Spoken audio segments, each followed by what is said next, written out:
Welcome to Gapology Radio with your hosts Mark Tinas and Brian Brockhoff. This is your leadership development podcast where they share unique insights with the purpose of helping leaders achieve their greatest potential. You can learn more by reading their books Gapology, IMBAR, and Speed of Purpose, or by participating in one of their workshops. All of this and more can be found on their website, gapology.org. Hey everybody, welcome to Gapology Radio. If you prefer listening to your books rather than reading them, make sure to check out our Audible version of our flagship book, Gapology. Just search for Gapology on the Audible website or visit our own website, gapology.org. As for tonight, we're kicking off a 3-part series where we're discussing individual contributors and sharing some tips using the methods that we describe in our leadership books. These tips, when applied, can really give these workers some great strategies to put into place if they have the desire to move into a leadership role. This week, we're going to explore how they can leverage the teachings from our latest book, Speed of Purpose. So let's go ahead and get the show rolling with Mark Tinas. Hey, Mark, how are you doing? Hey, Brian. Good. Good. How are things out there? It's a little hot. Yeah. But again, no humidity here in California, or not much. So Yeah, it's only 95 today. So we're cooking, but we're making things happen. So yeah, well, it's good. Yeah, we've got 90s all next week. And it's, here it's like 1,000% humidity. So it's going to be muggy for sure. But, I'm glad that I'm done with all these weddings. This is definitely the season for weddings. I had my sons, a few weeks ago, and my nephew was last weekend and all this craziness. So, it's been a busy season for sure.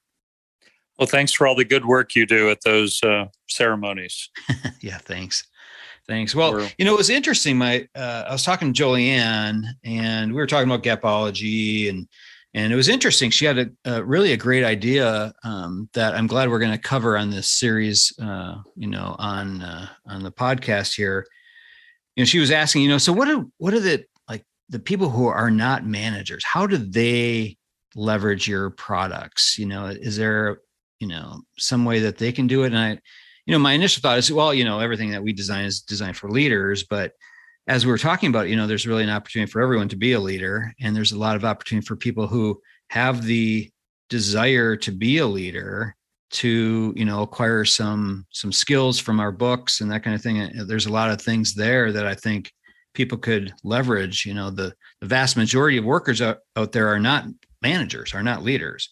We have salespeople, construction workers, postal workers, whatever. That, the vast majority are not leaders. So how do they move up? So I thought this would be a cool topic, and I thought we could leverage each of the books as we go through it. So what are your thoughts? Well, my first thought is that I've always known Joleanne was the brains of the operation. So there's no doubt about that. I applaud her for her insight. She's absolutely correct. Absolutely. But there is a huge opportunity for a new leader or someone who's not a leader yet, but becoming a leader to leverage Gapology, Speed of Purpose, IMBAR, all of that. So tonight we're starting with Speed of Purpose, but we were all there. We were all at that point in our careers, and we developed a way to lead.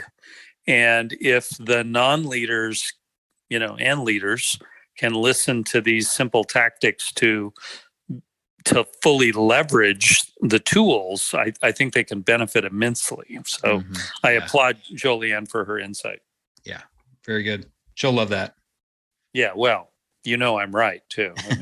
Well, yeah. In our Audible version of Gapology, she was Maddie. Right. And Maddie's our hero forever. So that's Joleanne to me. So yeah. She'll love that. So can I jump in then? Yeah. Yeah. So if you're becoming a leader, there's some things that are important for you to know.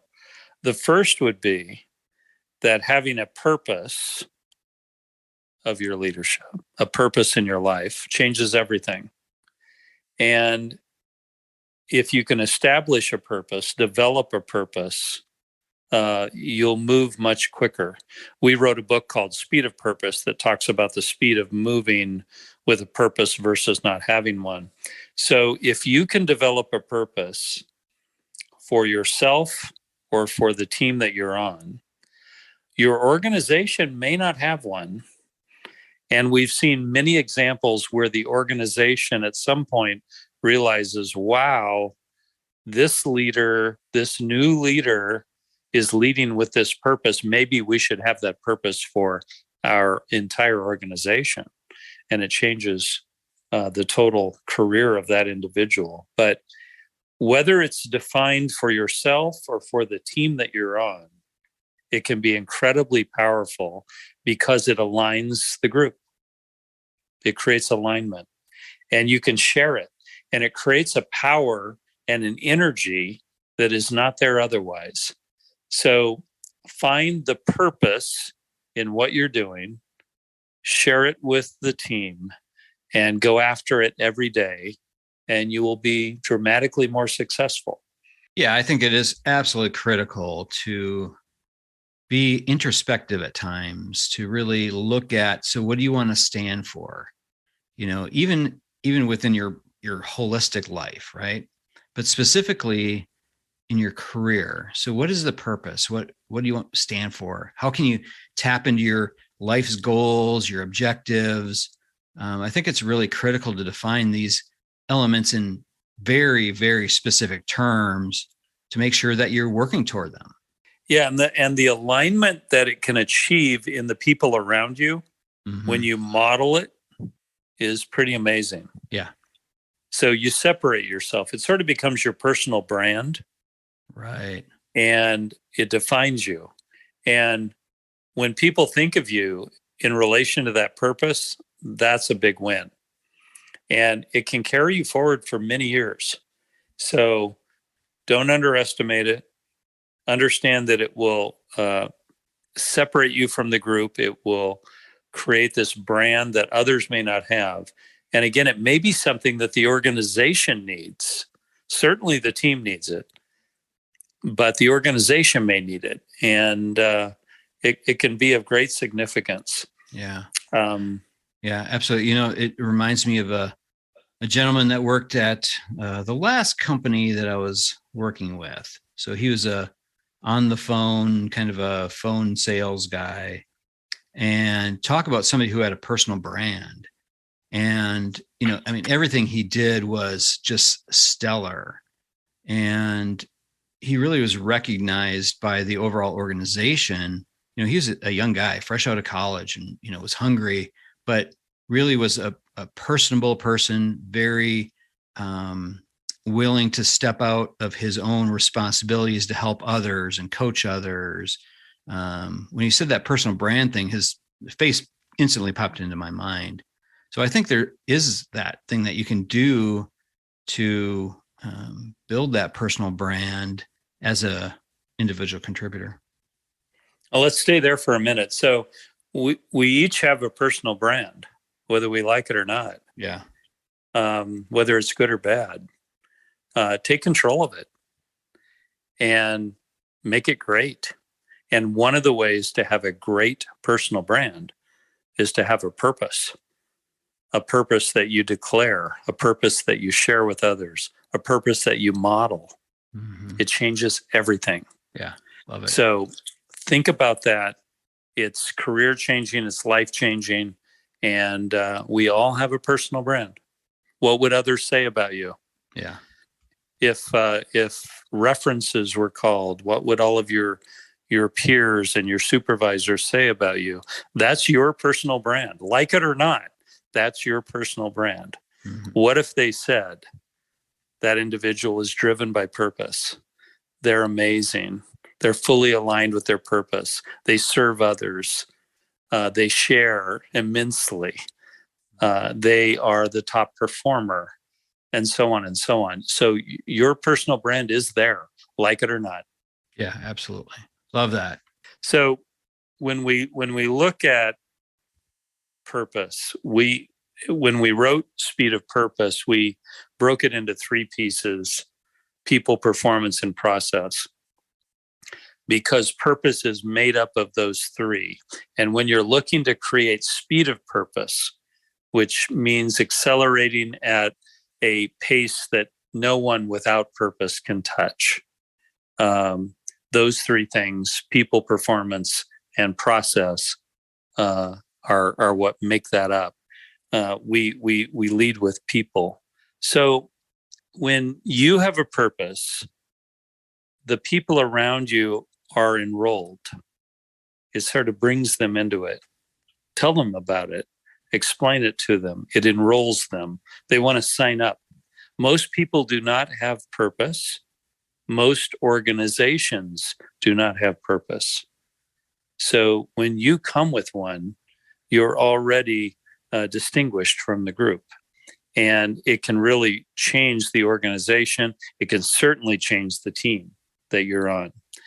And this enrollment process, meaning they want to sign up, they want to be part of it, is because it inspires them. Have a great purpose. We detail in Speed of Purpose how to develop that, but realize that purpose inspires others to join. And one of the big ways you can bring this to life is to model it. So your behavior should equal the purpose. So you need to figure out within the purpose that you design, that you develop, what are the behaviors that are equal to that? And when you come up with those and learn to model those, again, it comes to life. It makes it real. It's not words on a wall. It's real. It's in the behavior. And so you should be able to define the behaviors that equal the purpose. Once that comes together, you want to talk about speed of purpose. That's where it begins right there. And it moves very quickly. And no one can touch that. So that's the beginning point. And it's all about the people that you work with and sharing the purpose that you have for your life, for your work, for the organization and or the team. Yeah. So with people, I think it's really important to define who those people are that are involved in you helping you achieve your goals, and helping you achieve your purpose. If there's two different kind of people: the people that take you away from your purpose and the people that help drive you toward your purpose. And I think it's important to define who those people are and get the ones that really are going to be there to help support you, get them involved in your life. Try to cut out the people that are pulling you away from your purpose, because the people who you surround yourself with, that really helps form who you're going to be. Find somebody who's really winning, somebody who's excelling, find out what they're doing. Find people that are achieving their own purpose, get them involved in your life. I think it's important to surround yourself with people who are achieving the things that they're really working toward. Yeah, I mean, I had my first real job when I was 18. And I stayed there 11 years. I don't know if you know that, Brian. Wow, no. Yeah, I stayed there 11 years. And when I look back at the leader that I joined when I was 18, at that team, he really helped me define my purpose because he modeled it and had one. Mm-hmm. And we had so much fun every day. He made work fun.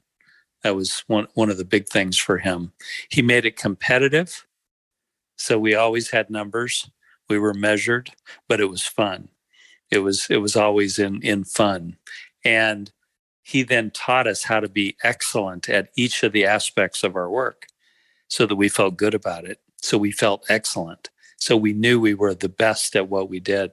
And those things I've carried forward many, many years since then. Mm-hmm. And I really appreciate the leadership and the purpose that he brought, to my life and to my leadership. He changed my leadership forever. Yeah. So from that moment forward, not only was I the top performer on his team, I became the top performer on every team I've ever been on. Mm-hmm. Because of what he showed me. Yeah, wow. And he had a purpose. He didn't call it that. But it was very real. And it was inspiring. I couldn't wait to go to work. Think about that in today's world. I couldn't wait to go to work. I would show up early. I would invite as many people as I could to come see me on that day at work, because it was fun and it was exciting, and we were changing people's lives at the same time. So yeah, just think about the topic we talked about last week on the podcast, downstream impact. Think about his downstream impact on you. That's incredible. Oh yeah, he totally changed my life. Yeah, no doubt about it. He also taught me how to play tennis. Oh, okay. Which is a major part of my life today. So he understood work-life balance. He understood purpose. He's incredible. So I've shared that with him, by the way, and thanked him for that. Oh, that's great. And recently mentored his daughter to achieve her career objectives as well. Oh, nice. Yeah. Full circle. Perfect. Yeah. Yeah. That's nice. So the next piece of purpose is to define it in terms of performance. So most people that have a purpose don't measure it effectively. So you need to determine for your purpose, what are the metrics that equal excellence? It's not as easy as it sounds, but you can do it. What are the metrics that equal excellence? What's that look like?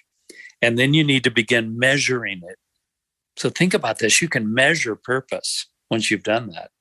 When you know what the metrics are that equal excellence, you can measure. You can measure the team. You can measure individuals. You now can measure purpose.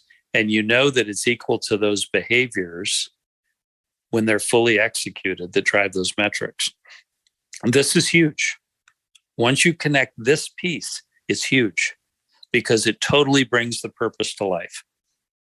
And it tells you within your team who is living the purpose and who is not. One of the things that really helped me over the years in terms of performance is to always set my bar, my level of expectations above that of the organization and my supervisor. So if my supervisor expected 95% on a given metric, that would not be my number. I would set my number at 96 or 97. I would always work to achieve something higher than the organization or my supervisor expected. Through that, I've generally been able to perform at that level, and it's helped my teams perform at a different level. So just because someone sets a certain metric, don't subordinate to that. Set your own. Understand your own. Fully execute the purpose and the behaviors you've defined and see what that equals and go after that. It can be quite game changing. Yeah, absolutely. I think the individual contributors out there who want to be a leader, they need to understand what levels of performance from their own contributions, first of all, will help the team win. And how can you contribute to that performance level at a high level? So, defining those performance levels, to gain clarity around the level of execution that you need to be a top performer. Define those expectations. A lot of times leaders don't provide expectations. So define your own. And I love what you said that, set your bar higher than the organization setting it. So if you don't have any, make sure that you're setting them, but look at the top performers, see what they're doing, and then set your bar higher. I think in a lot of ways, performance as one of the three drivers for speed of purpose is so critical because it's how you're being seen as a individual contributor. You have to be seen as a top performer in order to ever be able to be considered to be a leader. You have to be able to do before you can to lead in a lot of ways, or at least to be given that opportunity to lead. So I think looking at your performance level, setting your bar higher, and then executing. I think that's critical. Yeah. Well said. Well said. So the last part of Speed of Purpose is the processes of the organization. Do they align with the purpose? Today I had lunch at In-N-Out Burger, one of your favorite places, Brian. Okay.